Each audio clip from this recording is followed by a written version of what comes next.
Welcome to Spotlight. I'm Joshua Leo. And I'm Liz Waid. Spotlight uses a special English method of broadcasting. It is easier for people to understand no matter where in the world they live.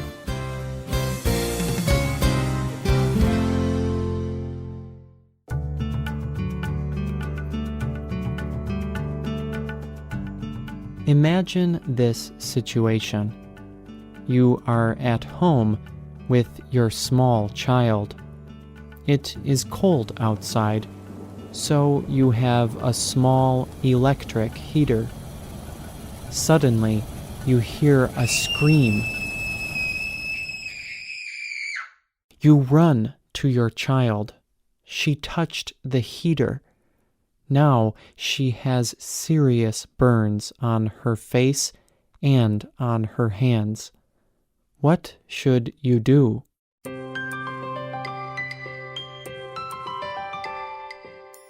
Treating a hurt person quickly is called first aid. First aid does not require expert medical help.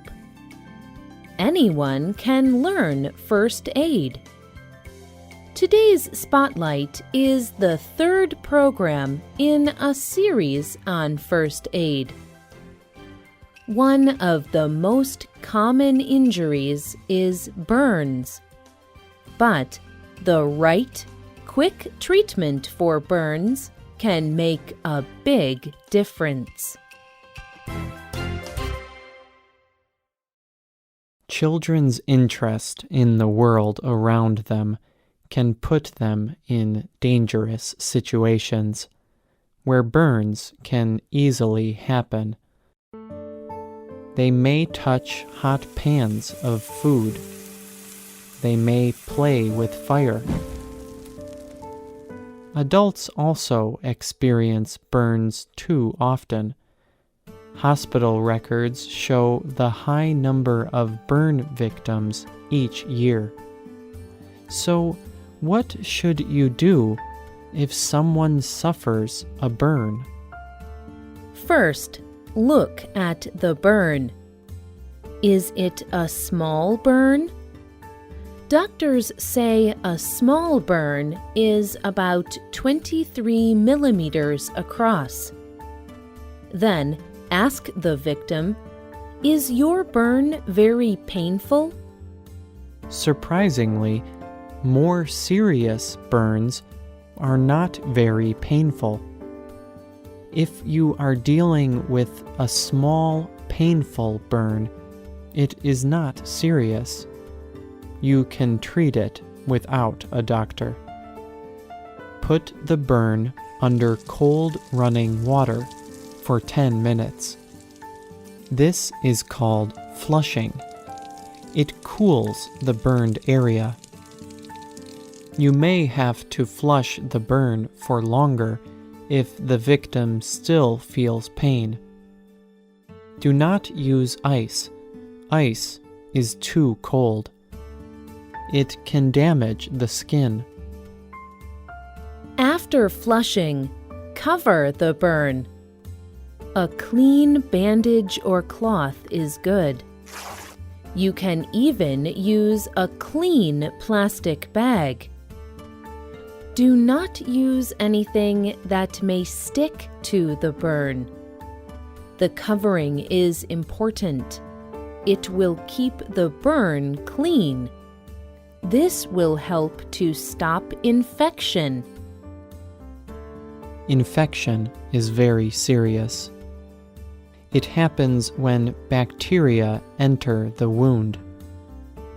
The signs of infection are increasing pain, redness, fever, and white or yellow pus. However, blisters are a good sign. These areas of skin fill with fluid. They protect the burn. If the blister breaks, it could cause infection. If the burn becomes infected, you will need a doctor immediately.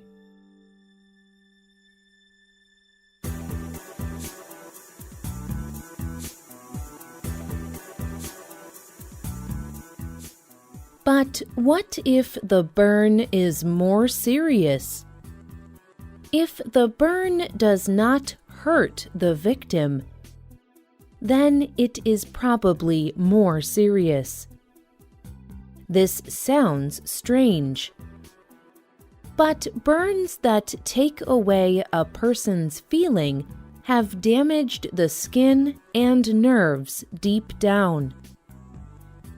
If the victim's burn is also more than 23 millimeters across, then it is also serious. In both cases, you must take the victim to a doctor. But your early help will give the victim the best chance to make a good recovery. Here is what you need to do with large burns. First, remove the victim's clothes around the burned area. Burns often make the injured body part swell or get bigger. Tight, close-fitting clothes can cause injuries as the body swells. Also, remove any jewelry from fingers, wrists, and neck. Then, treat the burned area with cool running water. Cover the burned area lightly with a clean cloth. Then, get help fast. If you can get the victim to a doctor more quickly, the victim has a better chance of recovery. Burns on the inside of the mouth also require quick treatment. It is important to cool the area. Ask yourself, is the victim still awake and conscious? Can he talk and look at me?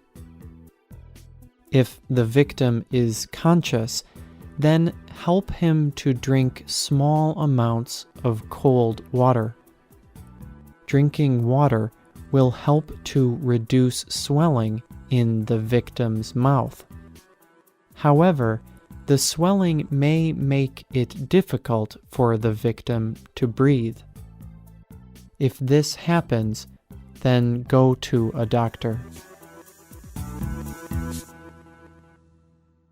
Jill McLaughlin received first aid training from the British Red Cross. The Red Cross organization does first aid training in many countries. Jill was also a performer in her town's Christmas holiday play. This group practiced together to prepare for the performance. At one practice, Jill needed her first aid training. The group was taking a short break. They were drinking hot coffee and talking. Jill saw her neighbors, who were old. Suddenly, the husband fell towards his wife. He bumped her, and she spilled her hot coffee over her chest. Jill told the Red Cross, "I turned, and I saw her fall backwards." She gasped. I saw that the hot coffee had gone through her shirt. It was burning her skin. I asked all the men to leave the room quickly. Then I lifted the poor woman's shirt. I pulled the bra away from her chest. Then I called to the women cooking in the kitchen. I asked them for a cloth and cold water. I immediately started to place cold water on her chest area. Jill sent the woman's husband for clean, dry clothes. Then they finished the practice. But Jill watched the woman carefully for any problems. Jill's quick action helped her neighbor. Without the treatment, the older woman would have had a serious burn. Instead, it did not blister or leave a mark. Jill added, "If I had not had first aid training, the situation would have been serious. The woman probably would have had permanent marks on her skin, and she would have needed a trip to the hospital."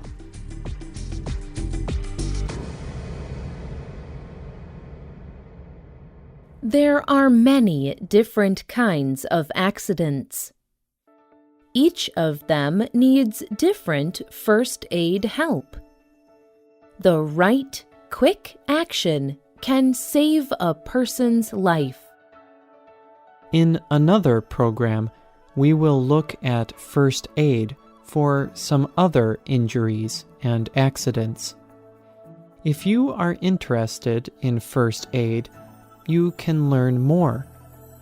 Ask your local doctor or hospital where you can train in first aid.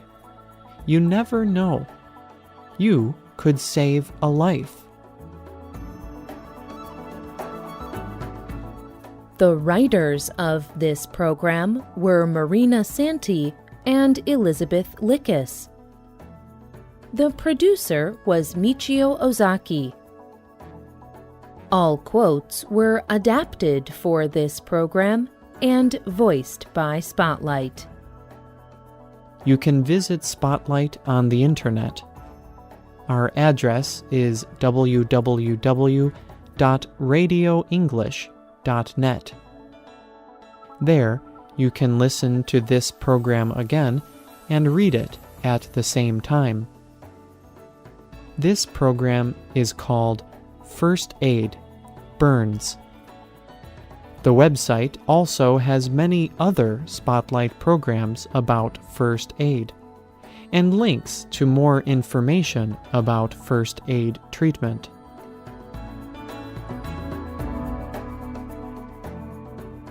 If you have a comment or question about any Spotlight program, you can email us at radio@radioenglish.net. Or you can leave a comment on the script page of the program on our website, radioenglish.net. We hope you can join us again for the next Spotlight program. Goodbye.